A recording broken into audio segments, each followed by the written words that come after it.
Hello friends, good morning. Today I have come with another new topic. I hope you all are doing well. And this class is going to be very interesting. এই ক্লাসে আমরা OF of এবং OFF of এর ব্যবহার শিখব। OF of এবং OFF of এই দুটোর মধ্যে পার্থক্য কি? এর কোথায় কোথায় ব্যবহার হয়? তোমরা অনেক সময় কনফিউজ থাকো। কোথায় OF অফ ব্যবহার করবে, কোথায় OFF অফ ব্যবহার করবে এটা তোমরা বুঝতে পারো না। সেই কনফিউশন আজকের এই ক্লাসে ক্লিয়ার হয়ে যাবে। সো রিকোয়েস্ট করব ভিডিওটি শেষ পর্যন্ত দেখার জন্য এবং ভিডিওটি ভালো লাগলে অবশ্যই লাইক কমেন্ট করবেন এবং চ্যানেল নতুন হলে চ্যানেলটি সাবস্ক্রাইব করে পাশে থাকবেন।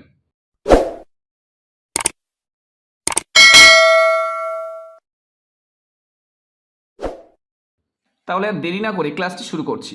এই যে OF অফ এই প্রিপোজিশনটি আমরা কোন কোন জায়গায় ব্যবহার করি, কি কি ক্ষেত্রে আমরা ব্যবহার করি, এখানে লক্ষ্য করলে বুঝতে পারবে। ফার্স্ট যে পয়েন্টটি আছে, মালিকানা অথবা অধিকার অর্থে আমরা অফ ব্যবহার করি। কোনো কিছুর অধিকার বা মালিকানা অর্থে আমরা অফ ব্যবহার করি। আবার অনেকগুলোর মধ্যে একটি বেছে নিতে আমরা অফ ব্যবহার করি। কারণে বোঝাতে আমরা অফ ব্যবহার করি। কোনো রোগের কারণে মারা গেলে সেক্ষেত্রে আমরা অফ ব্যবহার করি, যেমন ডায়েড অফ। কোনো কিছু দিয়ে তৈরি বোঝাতেও আমরা অফ ব্যবহার করি। আবার OFF অফ আমরা কোথায় ব্যবহার করি?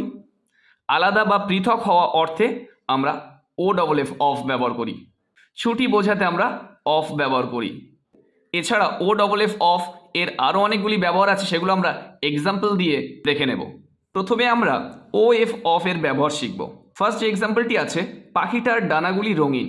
এর ইংলিশ হলো the wings of the bird are colourful. The wings of the bird are colourful. যেহেতু এখানে পাখির বলেছে, র বা এর বোঝাতেও আমরা অফ ব্যবহার করি। খরগোশটার পশমগুলো সাদা ছিল। The fur of the rabbit was white. The fur of the rabbit was white. খরগোশের পশম, খরগোশের এখানে এর বোঝাচ্ছে, সেজন্য আমরা এখানে অফ ব্যবহার করলাম। এটা আমার কাকার বাড়ি। This is the house of my uncle. This is the house of my uncle. কাকার বাড়ি অর্থাৎ এখানে মালিকানা বোঝাচ্ছে, সেজন্য আমরা এখানে অফ ব্যবহার করেছি। তোমার এইগুলোর মধ্যে একটা বেছে নিতে হবে। You have to choose one of them.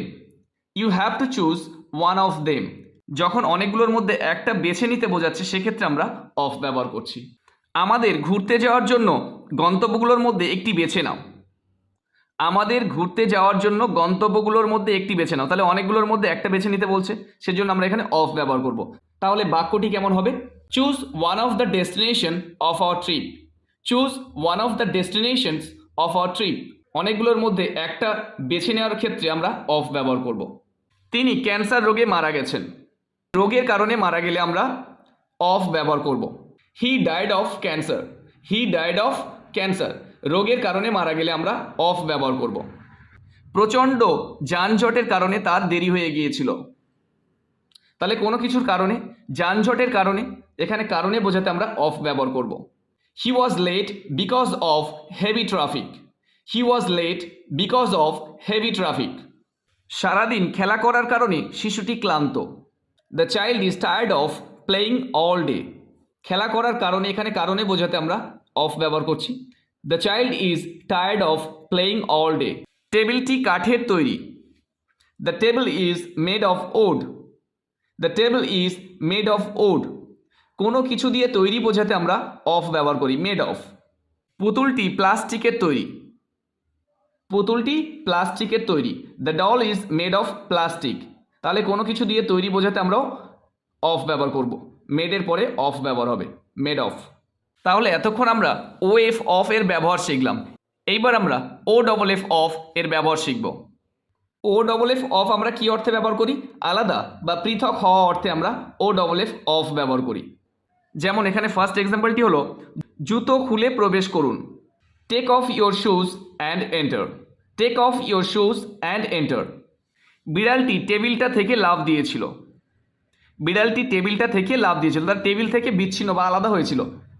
সেক্ষেত্রে আমরা কি করব? The cat jumped off the table. The cat jumped off the table. এরপরে গাড়ি থেকে নামো। Get off the car. Get off the car. এছাড়া ছুটি বোঝাতে আমরা OFF অফ ব্যবহার করি। কাল আমার ছুটি। Tomorrow is my day off, tomorrow is my day off, এই সপ্তাহে আমার একটা ছুটি নেওয়া দরকার। I need to take a day off this week, I need to take a day off this week.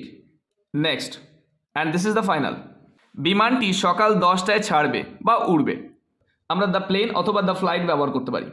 The plane will take off at 10 AM, the plane will take off at 10 AM। তাহলে বন্ধুরা আশা করি প্রিপোজিশনের of of এবং ও double F of এই দুটো বিষয় নিয়ে যে কনফিউশনটা তোমাদের মধ্যে ছিল সেটা এখন ক্লিয়ার হয়েছে। আর বন্ধুরা যদি তোমাদের ইংলিশের কোনো টপিক্সের উপরে রিকোয়ারমেন্ট থাকে অবশ্যই আমাকে কমেন্টে জানাও, আমি নেক্সট ভিডিওতে সেই টপিক্স নিয়ে আলোচনা করব।